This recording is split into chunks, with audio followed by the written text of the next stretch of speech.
Hi everyone, thanks for the ITF to give a good place for doubles because I listened to Jeff yesterday presenting on understanding doubles, which was quite an overview of the doubles pretty much in general. And today I will make a presentation of the British double system and an application, a specific application to the receiver's partner, which Jeff mentioned is very rarely trained on the tour or in the clubs. So I will keep going. Perfect. Okay, so the British double system is based on fundamentally two things, which is all our educational system on the performer first and the tennis player. What means the performer? We don't give any report or feedback on the match if the player didn't step on the court with good head, heart, and legs in a performer state. And if they do, then we give feedback on the tennis player because there's no point to develop good technician or tactician if they cannot perform on the court. For example, just one belief, because I won't go in that section in detail, because it could be a presentation in itself. The famous belief, we play always our best at the end. And last year, 2019, the super tiebreaks in doubles, the 5 top teams who won the most super tiebreak, 4 had British players. So whatever you believe, very often you're going to manifest it. So we have other beliefs like no one loves a Brit, whatever happens, we can handle it, and so on and so on. But today we'll focus on the tennis player. And pretty much our philosophy as the tennis is concerned, it's not about us making winners, aces, all this. It's about making the opponent lose. How will they lose to us? Because they will attempt low percentage shot, because you will see even with the receiver's partner, our position is very, very central, forcing them to go for low margin shots.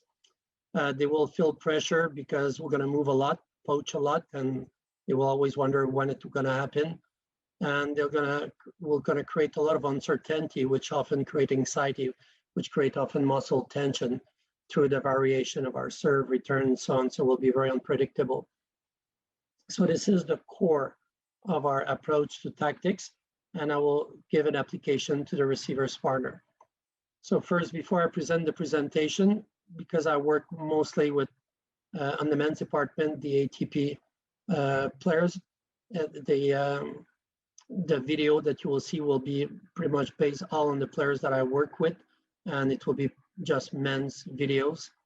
And I will focus just on one side, deuce side, because if I do deuce and that side, it just double the time. So to go a bit quicker. So the main focus will be when the receiver's partner is at mid-court, because this is where he has a lot of options to attack, defend, neutral. But I will just start in a way just by bolt back, because it does happen.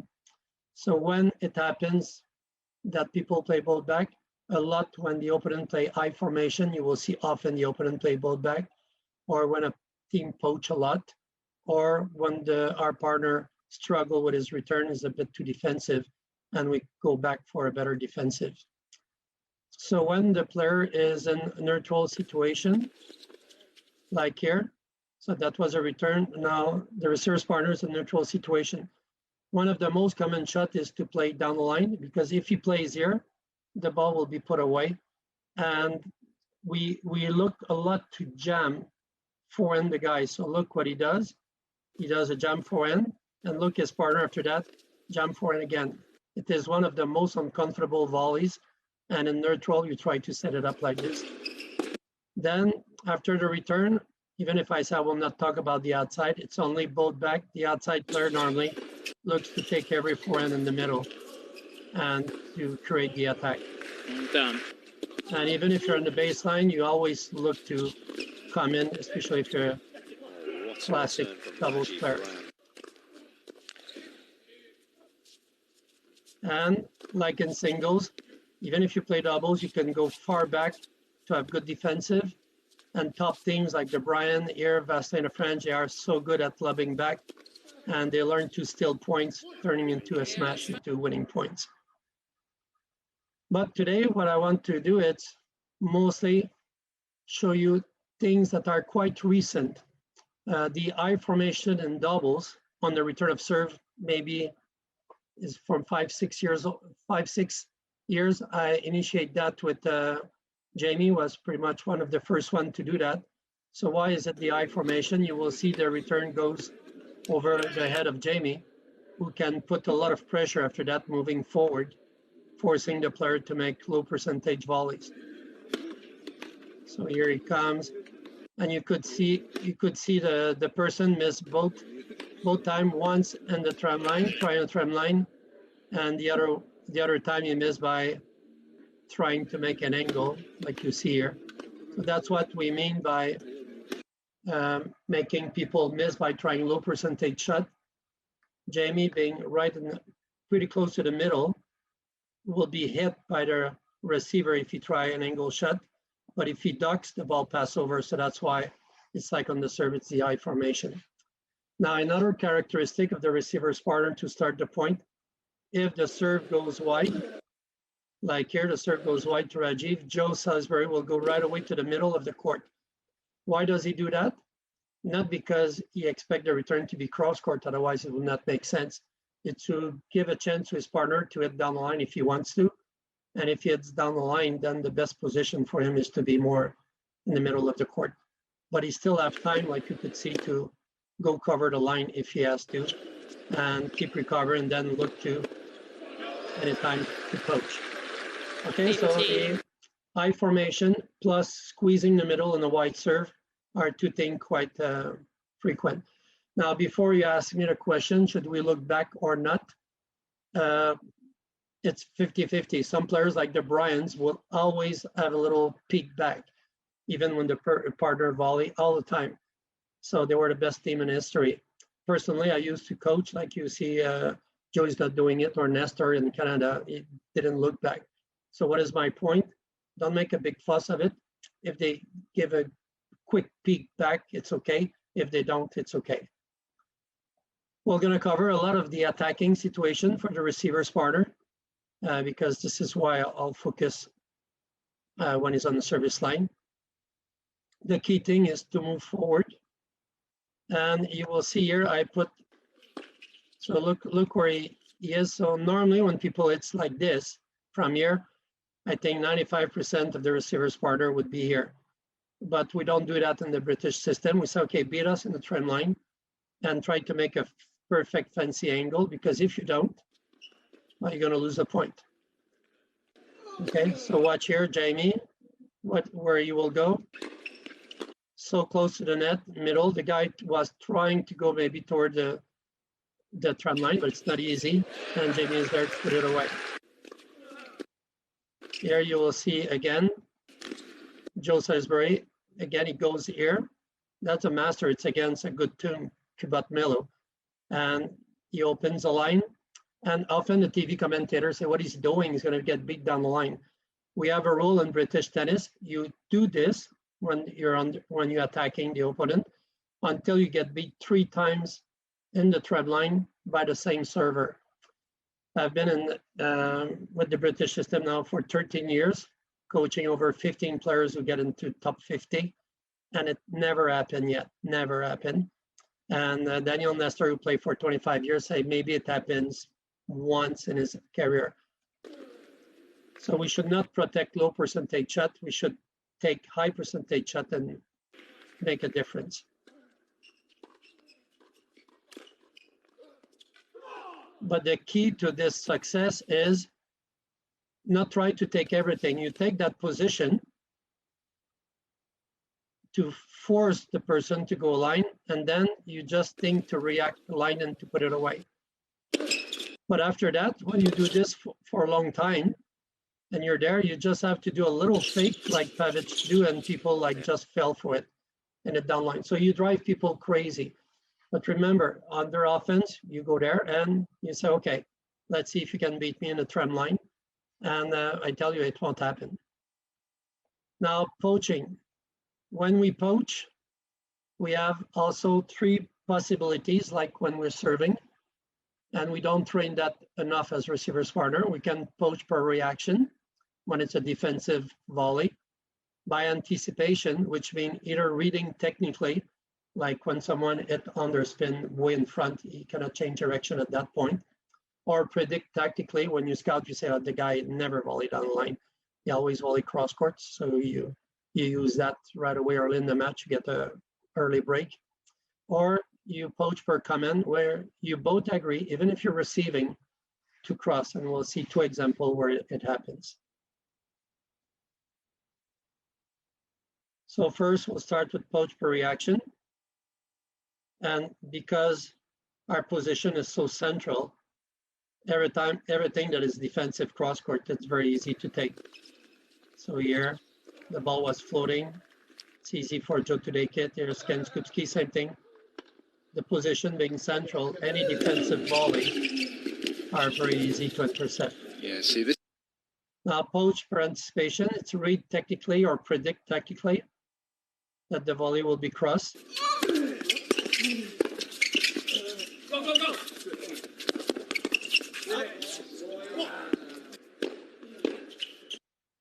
Whoops, sorry. That's what happened when I don't press.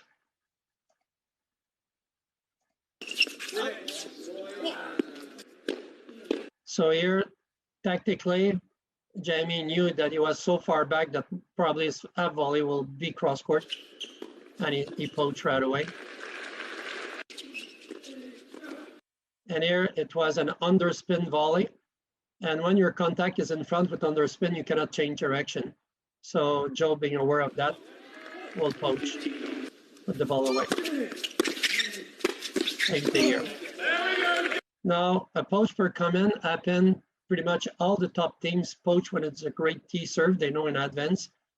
Or so here, you could see it's much easier.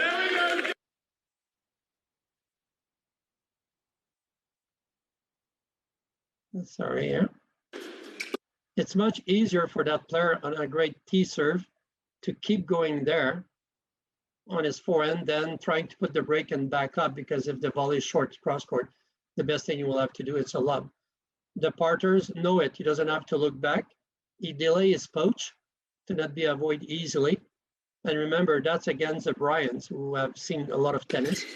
They delay the poach and then they can cross. Now here you will see it's a poach per command. And the reason you see it's a poach per command, look at the receiver. So this is Rajay Bram and Joe. I work with them. He will say if the serve is not wide, anything jam or forehand will cross on the return. So you could see, look, the coordination of both players. So this is why that's a poach per command. It's quite frequent to ask that on the return of second serve. And you just have to say to your partner, if it's not a kick wide, body or tee-ish, we're going to cross. And again, that creates uncertainty, which match after match creates a lot of tension and the opponent. Now we have also to train now to put pressure when server stays back. 10 years ago, if someone was staying back, he was saying, oh, I play doubles, but I don't play properly. I stay back. It was like looking like you really don't know how to play doubles. Now, I think you're aware in the women's, about 90% of them stay back on the top 100. And now it's about 50-55% of the men who stays back after their serve. And so it is good for the club members, by the way, because you cannot say you have to do like the pro serve and volley, because it's not true anymore. Half of the server stays back now in the top 100 ATP. So we have to train the receiver's partner to put pressure pretty much in a similar fashion to the server staying back. But the return has to be offensive. So if the return is a bit tough, same thing, you don't protect the trend line. And if you keep doing this, you get into the nerves of that guy, because he feels stupid to have tried to beat the net player, because if it doesn't work, you learn to play. But then if you play cross court and the players start to poach, you really feel pressure on that.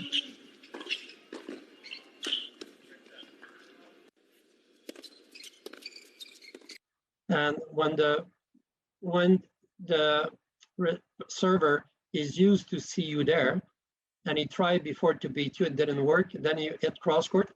If you decide to poach and you're just beside the play, and that position, you start to it and you cover the line. You don't try to poach. You start here, you cover the line, start here, cover the line.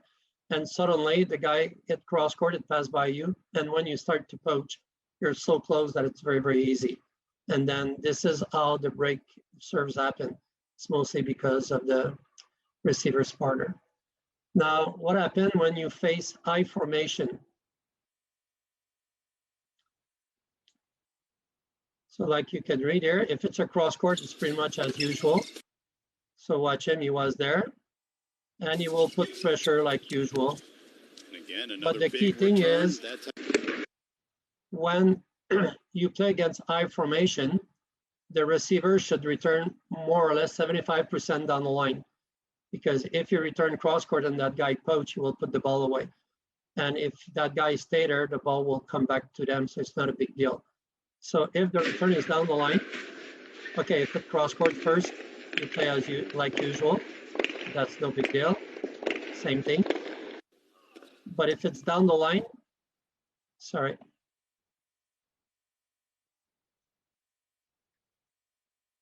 If it's down the line, you have to have both feet across the line to make him feel like it's hard for him to play any defensive shot here, that he has to play great there. And it's too tough to make an angle. And if he lobs fine, your partner will cross behind and just smack the forehand. So it's really to destabilize them.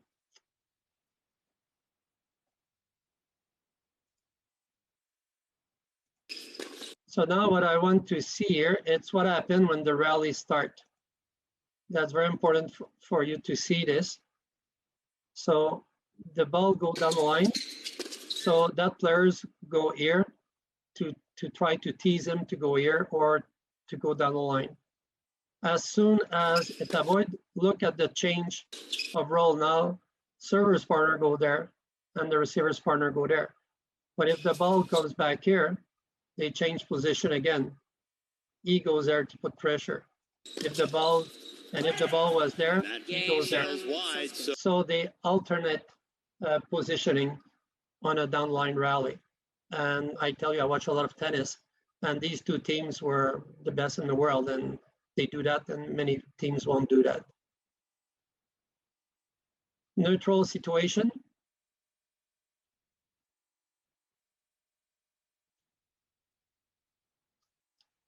Neutral situation, I'll go right away for when they move. So here I would like you to see when they move. So remember, this is Brian, and this is Kulov, who finished like top 5 in the Brian best team in history. When they rally, watch it, just move a tiny bit right to left like this. They don't go up and back like in club members. I go to club, say, go forward, go back to the service line, go up, back, up, back, up, back. The pros don't do that. They just go a tiny bit to the right, tiny bit to the left, a tiny bit to the right, tiny bit to the left, until suddenly one may choose to poach.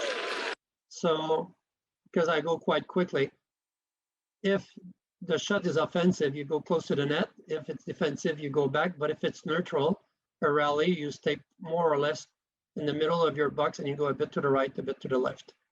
Okay, so that's important. Don't make the members run like crazy when it's not necessary. Defensive situations.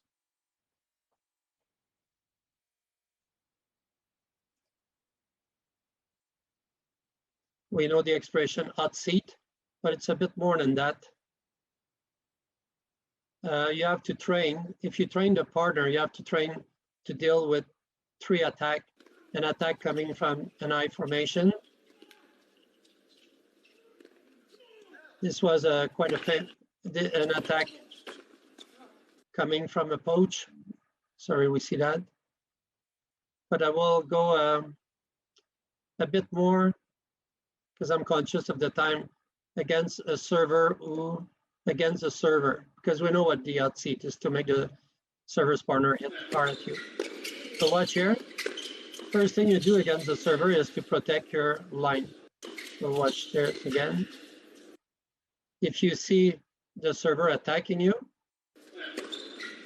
it's no time to think to poach, is to protect the down the line, okay? Now, against ground strokes, same concept. We see here the return is defensive. Joe, who would normally close the net, won't. and he will look to protect his down the line. Only that. It's tough enough like this. So look again here. He choose when he saw. Sorry, it's difficult to pause on full screen. When he saw the guy has an easy ball, protect the down line, then go to his partner. Then you see it's another easy shot. He goes back to protect again the down line. And we call that stealing points in defense when after a few defensive shots, you find to win the point. And it's better to let the ball pass like he did there. So when you're in defense, you let the ball pass. So we'll see that right after. So you see that the players can hit the ball pretty hard. He won't try to poach, he will protect his line. His partner can deal with the ball better than that, makes a good shot, and then he looks to poach. So coaching feedback, I will go quite quickly because if we know what to expect from the players, we can give feedback. So I will show you how it happened that I coach the I formation to Jamie. So first, couldn't quite get that. You could say, I say, look, Jamie, when the return is T, you push away like this to let the ball pass. You should duck because look after that. If you want to poach, you're so far that you cannot miss it, and you miss so many important. So then we could train it.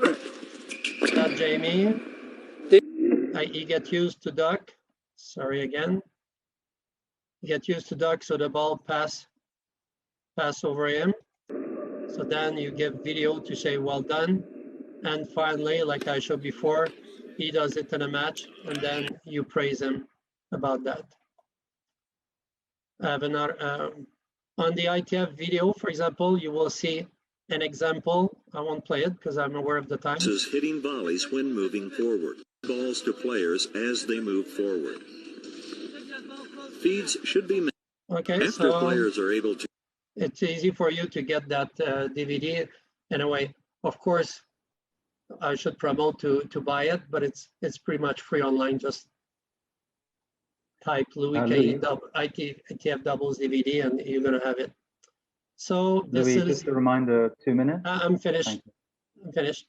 Okay, so this is the material. If you want to know a lot on doubles, it's still relevant because that DVD was done on positioning, moving, how to use rope to show the territory, put markers, and it's still very, very relevant. And it's at the base of the British double system, which is good for the federation, the university, a club, and academy to have a system in double so their players can play with each other. So questions, and thank you. Thank you very much, Louis. So nice to see you and to learn from you once again. We have time for a few questions. I have one here coming from Iceland. This question deals with the ready position at the net. Yeah. After the split step approaching to the net. Do you advise players to hold their racket towards the backhand volley side?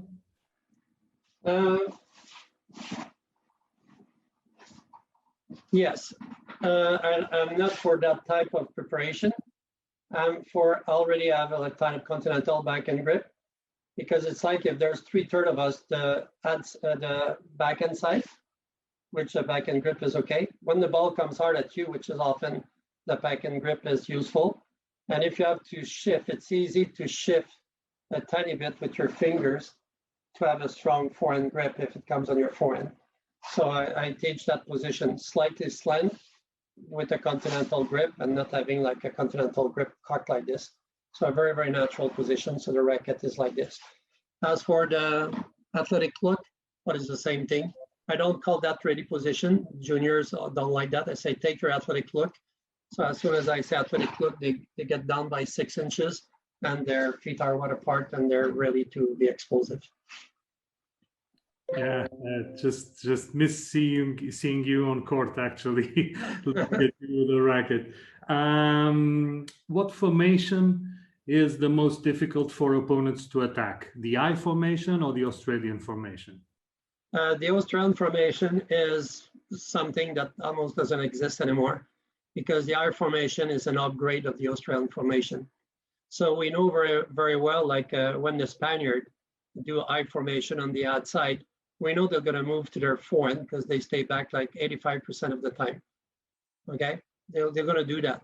But because their partners in the I formation, if he choose to take the down line, because we're going to hit down the line, is so close that we know he can still do that. But if he was playing the Australian be over the middle, then we would have no fear to hit the ball down the line. But the I formation creates always the uncertainty. Like I say, even if we know they're going to do it almost all the time, they still can choose to poach on a big point. So that's why the Australian is not anymore used, and the I formation is the way to go. We still have time for one more. In your opinion, what is the next evolution for doubles? I don't know, because last year, and I videotaped that, I saw a server both back. So there were 4 players on the baseline. So hopefully it doesn't go like this. But who would have predict, like 10 years ago, everybody was serving and volleying the men, or beside maybe 1 or 2. Now 50%, and every year it goes for about 10% more staying back. So where are we heading? Like 85% people serving back? Like, is it like in single, the serve and volley is disappearing? Will we see a disappearing of serve and volley, especially in second serve? I don't know. I hope not. I think if we coach doubles properly, like in Great Britain, all our players are serve and volley. And if we know how to use positioning and make people miss through positioning and movement, I think there's place still for great classic doubles playing. Okay, Louis, thank you very much. It's always Pleasure. a pleasure to be with you. Back to you. Thanks for the ITF, and thanks everyone for listening for it. Thank you.